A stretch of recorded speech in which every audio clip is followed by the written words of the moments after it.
ವೀಕ್ಷಕರೇ, ಕನ್ನಡದ Bigg Boss ನಿರೂಪಕರಾಗಿದ್ದಂತಹ ಕಿಚ್ಚ ಸುದೀಪ್ ಸರ್ ಅವರು ಏಕೆ ತಮ್ಮ ಕೊನೆಯ ಸೀಸನನ್ನು ಘೋಷಿಸಿದ್ದಾರೆ? ಹಾಗಾದರೆ ಮುಂದಿನ ಸೀಸನನ್ನು ಯಾರು ಮುಂದುವರಿಸುತ್ತಾರೆ ಎಂದು ತಿಳಿದುಕೊಳ್ಳೋಣ ಬನ್ನಿ.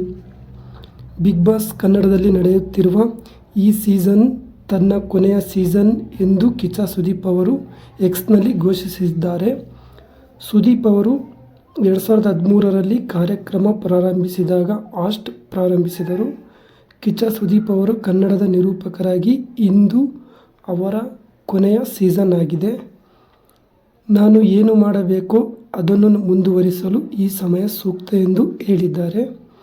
ಕನ್ನಡದ ಚಿತ್ರರಂಗದ ಅಚ್ಚುಮೆಚ್ಚಿನ ತಾರೆ ಬಾದ್ಶಾ ಕಿಚ್ಚ ಸುದೀಪ್ ಅವರು ಕನ್ನಡದ ದೀರ್ಘಕಾಲಿಕ ನಿರೂಪಕ ಸುದೀಪ್ ಅವರು ಅಕ್ಟೋಬರ್ 13 ಆಶ್ಚರ್ಯಕರವಾದ ಪೋಸ್ಟನ್ನು ಬಹಿರಂಗಪಡಿಸಿದ್ದಾರೆ.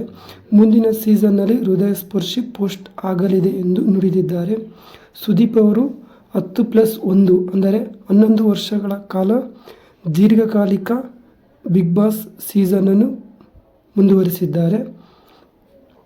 ನನ್ನ ಕೊನೆಯ ಸೀಸನ್ ಆಗಿರುತ್ತದೆ ಹಾಗೂ ನಾನು ನಿಜವಾಗಿಯೂ ನಂಬುತ್ತೇನೆ.